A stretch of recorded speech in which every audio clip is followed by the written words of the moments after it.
The town of Dry Creek never forgot sins, real or imagined. And for Clara Wynne, the widow, every whisper felt like a nail in her coffin. Her husband had been gone 2 winters now, shot dead in a land dispute that was never hers to fight.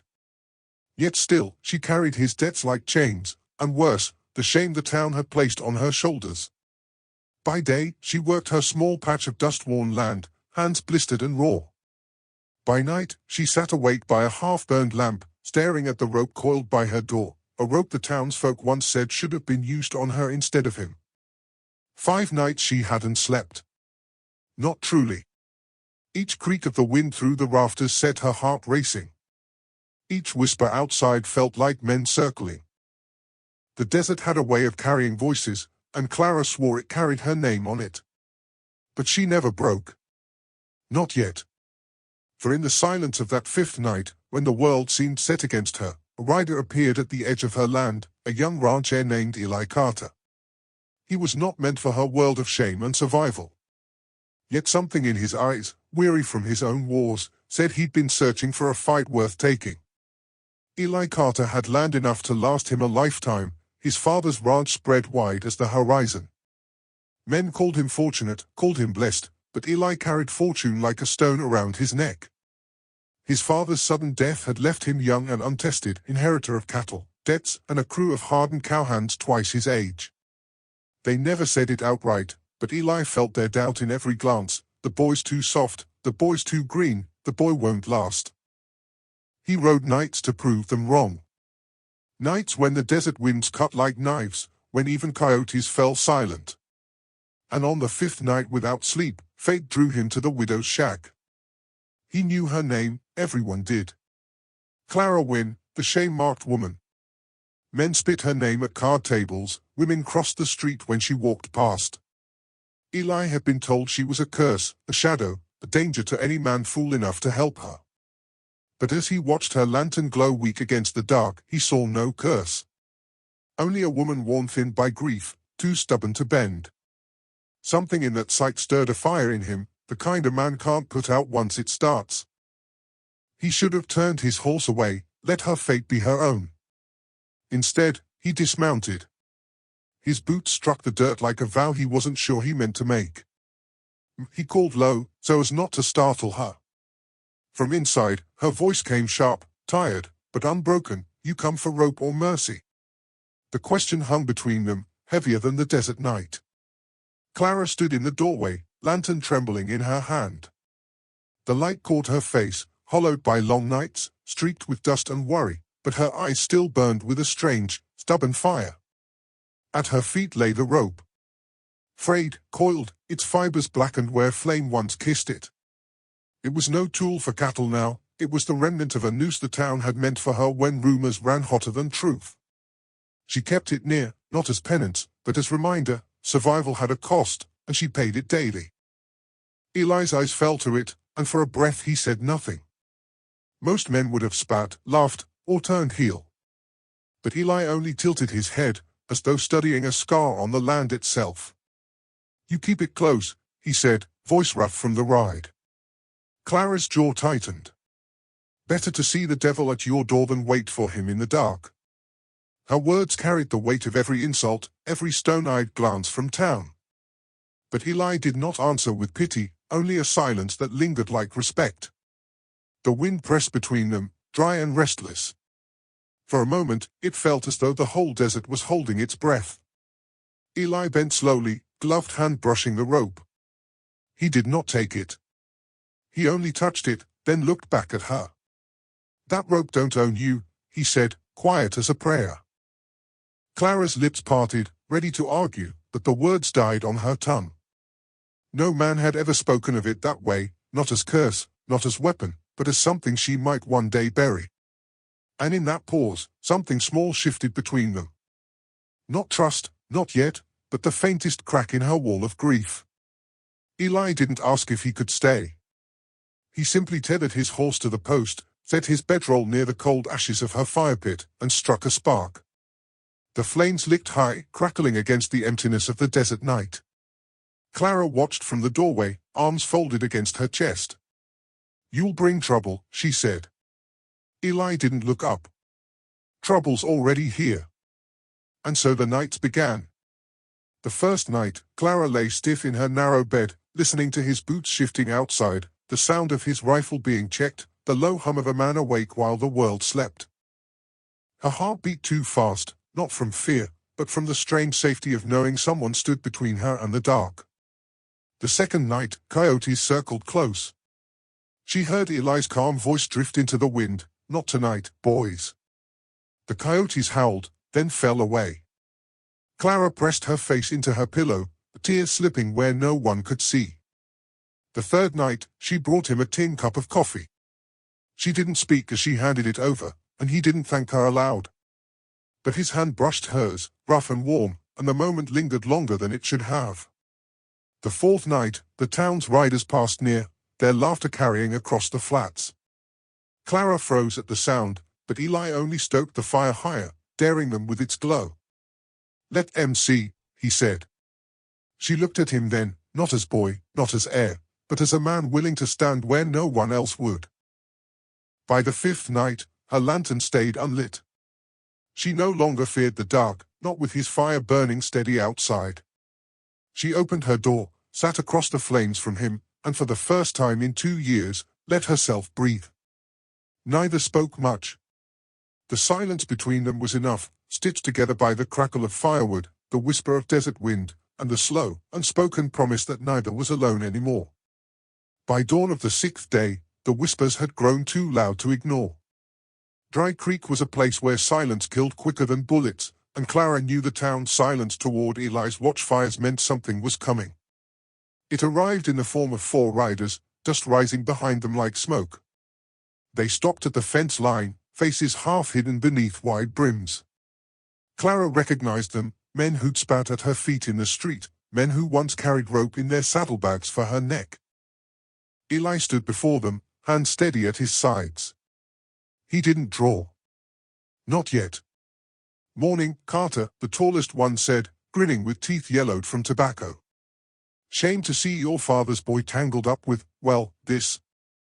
His eyes slid past Eli, landing on Clara as if she were less than flesh. Clara felt her knees weaken, but she stayed in the doorway, chin high. She would not give them the tremble they sought. Eli's voice came low, like thunder rolling over dry plains. "This land's hers. You don't cross that fence tonight or any other." Laughter rippled between the men, sharp and cruel. "You gonna keep watch forever, boy? Ain't no saving a woman marked by God." The words cut deeper than bullets, but Clara saw something then, Eli's jaw tighten, his boots root firm in the earth. He wasn't defending her out of pity. He was choosing her, plain and deliberate. The riders spat in the dirt, spat curses in the wind, then turned their horses slow, their meaning clear. They would be back. When the dust settled, Clara stepped from the doorway. Her hands shook, but her eyes met his. "You've made yourself an enemy, Eli Carter." He looked at her, quiet, unreadable. Then he bent, lifted the rope from her doorstep, and coiled it in his hand. "Maybe," he said. "Or maybe I just made myself a promise." The night they came was moonless, black as pitch. Clara woke first, a sound pulling her from half-dreams, the crunch of boots in dry soil, the muffled snort of horses held quiet. Her breath caught. She rose, lantern in hand, but before she could strike flint, Eli's voice whispered through the dark, "Stay low." He was already at the door, rifle cradled, eyes hard. Clara knelt behind the table, heart pounding like a hammer on iron. She heard men outside, their voices hushed but cruel, burn her out. "Let's see if the boy still plays guard dog." The scrape of a match. The hiss of kerosene. Then fire bloomed against the walls, orange shadows clawing across the wood. Clara bit her lip to keep from crying out. Smoke curled fast, choking the air. Eli turned, grabbed her by the arm, and hauled her toward the back. His touch was rough, urgent, but never cruel. They burst into the night as flames swallowed the shack. The attackers hadn't expected them so quick. 2 men wheeled their horses, fumbling for pistols. Eli fired first, the crack splitting the desert silence. One rider fell. The others scattered, cursing into the dark. But the rope, her rope, had been left behind, smouldering in the firelight. Clara froze, staring at it, the cursed coil burning like the shame of her whole life. For a heartbeat, she wanted to run back, to drag it free, to hold on to what had defined her pain. Eli's hand closed around hers, strong and steady. "Leave it," he said. "Let it burn." She looked at him then, truly looked. In the chaos, his eyes held her steady, anchoring her in a way she hadn't felt since before death took her husband. Smoke and fire roared behind them, but she let the rope die. She let it all die. And in its place, something new sparked, terror, yes, but threaded with a fragile, trembling hope. By dawn, the shack was nothing but a blackened skeleton against the pale desert sky. Smoke clung to the air, bitter and heavy, like a funeral that had lingered too long. Clara stood barefoot in the ash, dress torn, hair tangled with soot. She looked like ruin, yet in Eli's eyes she was something else entirely, proof of endurance. She did not cry. Not as the wind carried away the last of her home, not as the embers hissed out. But her hands trembled, her breath catching in small, silent gasps. Eli noticed, though he said nothing. Instead, he spread his bedroll near what was left of the fence and motioned her over. She resisted at first, pride was all she had left, but the cold bit at her bones. At last, she sank down beside him. For a long time they said nothing. The silence was not empty, but thick with what neither dared to voice. It was Eli who broke it. "You ain't alone anymore, Clara." The words were plain, spoken like a man stating fact, not offering comfort. That plainness struck deeper than poetry. Her eyes shimmered with something fierce, anger, sorrow, gratitude tangled together. "And what does it cost you, standing by me?" He turned, looked at her straight. His face was lined by smoke, his jaw shadowed with dirt, but his gaze was steady. "Sleep. Land. Maybe blood. But I pay it." Her throat tightened. No one had ever chosen her with such simplicity. Not her husband, not the town, not even God. And in that moment, the distance between them narrowed. She leaned, not fully, not yet, but enough that her shoulder brushed his. The contact was slight, almost accidental, yet it sent a warmth through the chill. Eli didn't move away. He only breathed slow, steady, letting her know he would hold the line, for as long as it took. News of the fire spread quicker than smoke. By week's end, Clara and Eli rode into Dry Creek together, her on his horse, ash still in her hair, him steady at the reins. The street fell silent as they passed.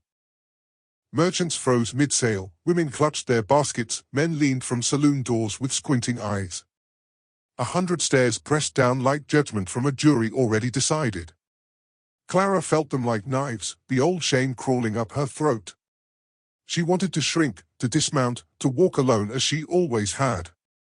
But Eli's hand came down over hers, firm on the saddle horn.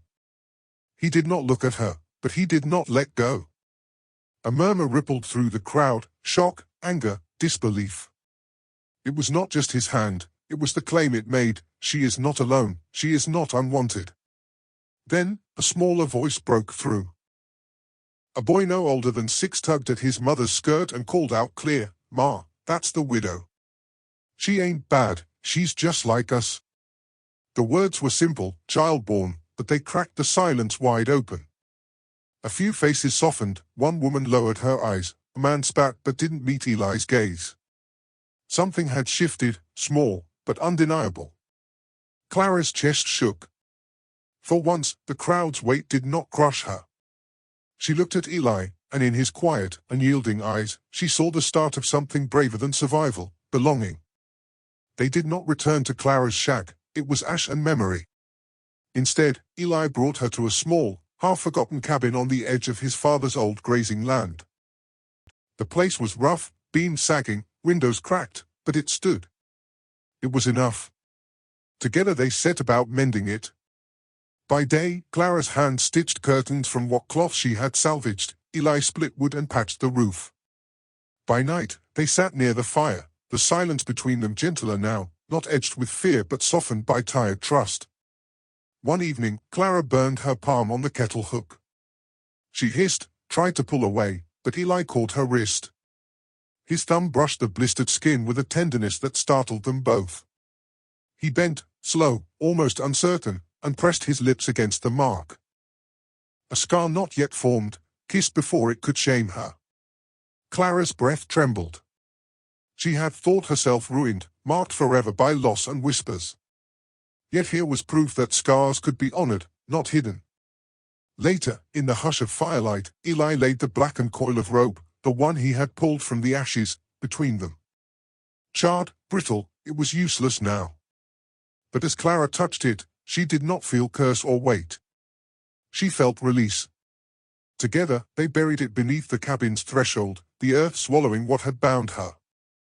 And in its place, they planted seeds, wild sage, hardy enough to root in desert soil. The cabin was no palace. The town was no friend. But in that firelit room, with smoke curling soft and the night pressing close, Clara rested her head against Eli's shoulder and let herself believe. Some say the widow and the ranch heir lived quiet, never asking more than the land could give. Others say the sage bloomed every spring at their door, sweet and stubborn, like love wrestled from hardship. But if you ask what kept them alive, it wasn't luck, nor land, nor even fire. It was the proof of one hand that never let go, and the question that lingers still, what keeps a heart alive in the desert? A kiss, a scar, or the memory of one who chose to stay?